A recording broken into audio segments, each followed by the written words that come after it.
It's John here, and I am coming to you from North Dam State Park, and behind me here we got North Dam.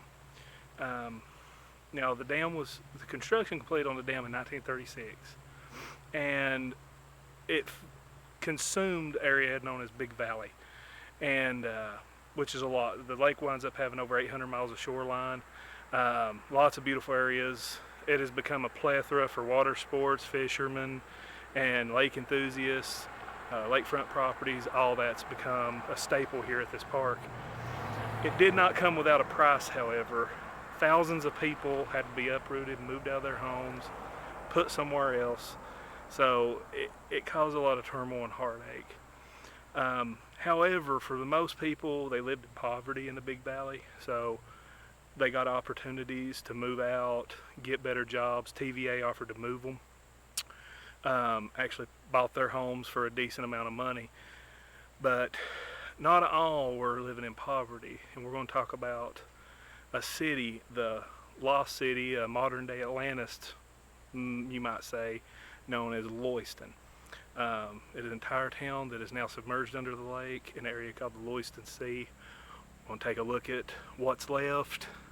There's not a lot, but we're going to look at the area where it's at and just talk about it a little bit. So stay tuned.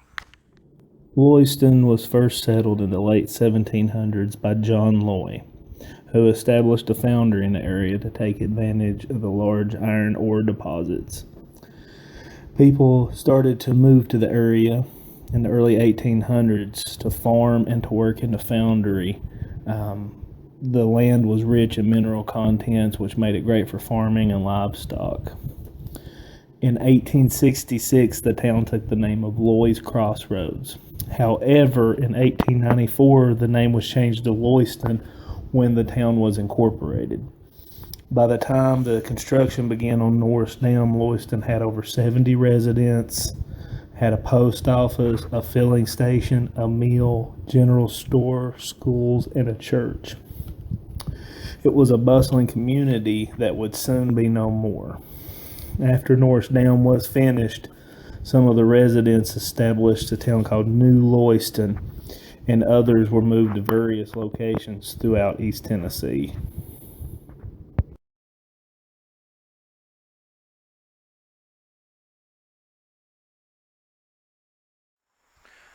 This is the first structure we're going to look at from the Big Valley area.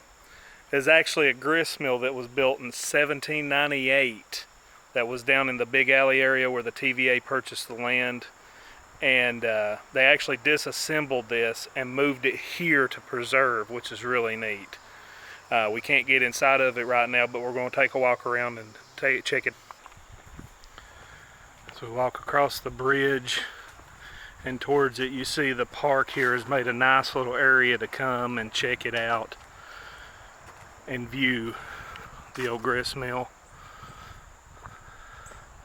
And one of my favorite parts of it is how they took some of the old millstones and actually used them in the decor and in the landscape here.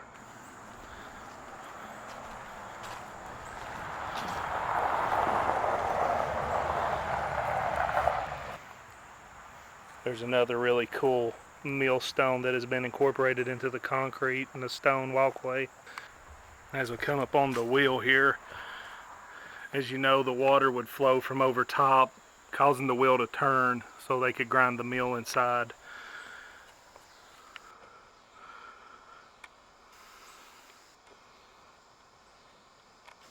Let's take a walk around and look at the top area here as we go up the steps.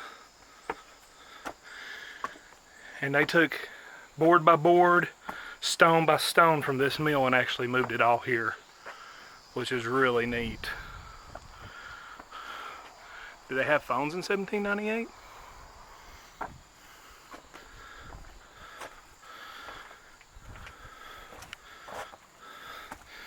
Another millstone.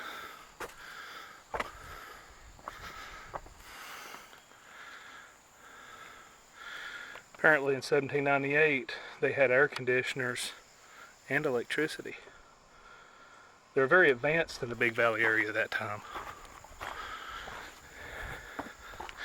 And of course, This is the trough, and of course this isn't even a creek here. They just assembled this like it was. But in the evening when they were done using the mill, they would be able to shut off the water flow so it would save the bearings on the wheel.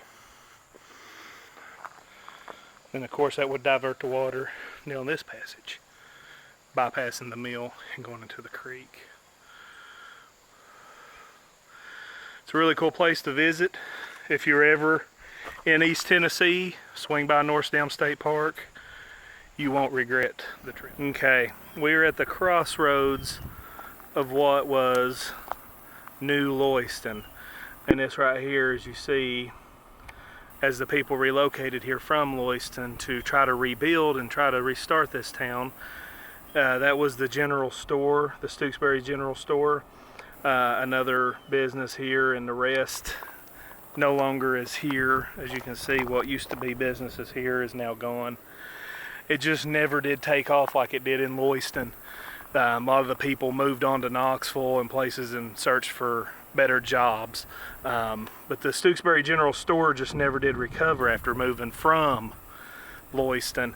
When it was there, it had annual sales of a little over $50,000 per year, and which was a profit of around right over $7,000.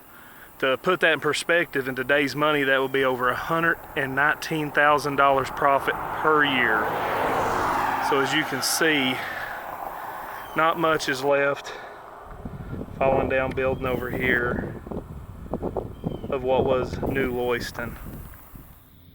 Okay, what we're looking at here is a mild wide section of Norse Lake that's known as the Loyston Sea. Now, right out here in this area and all the way up through here in the middle is where the Lost City lies underneath the water. I wonder if these people in that boat know that they're right now driving over an old lost and forgotten city. Yeah, it's underneath the depths of this water. And straight across here is Big Ridge State Park. And if you look back here in this little island over here,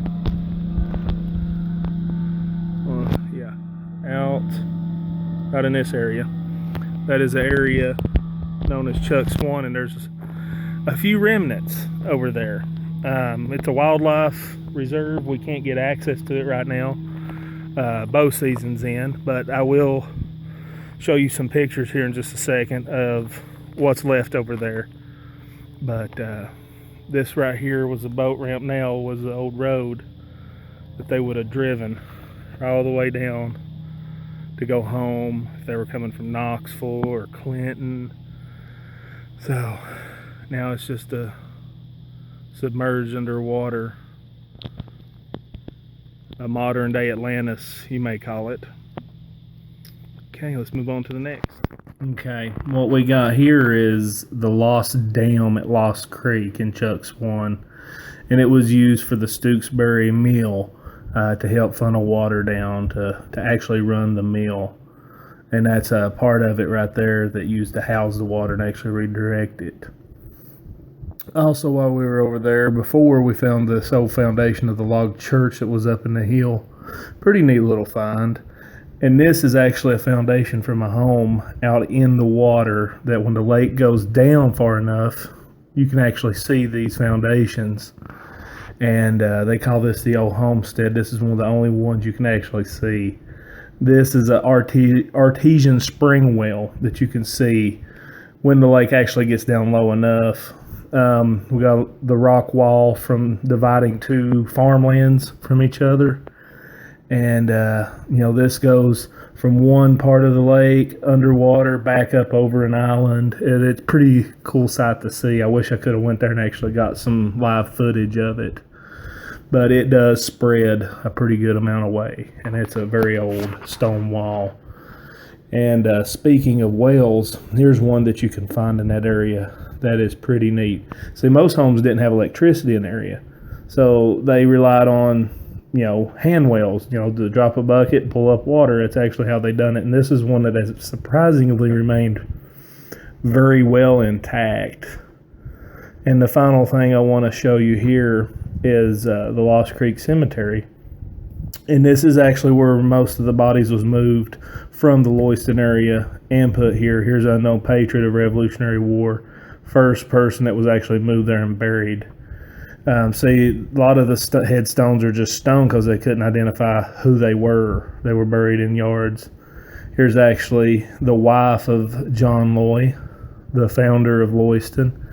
And here next you'll see the actual headstone of John Loy. So, pretty neat place. Really cool to go to if you ever get a chance. Really neat to visit. So, yeah. That concludes the story of the lost city of Loyston. I thank you for watching. Please click the subscribe button. Please share.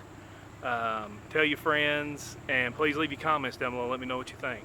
I know it's a little bit different than what I normally do, but thanks for watching and have a blessed day.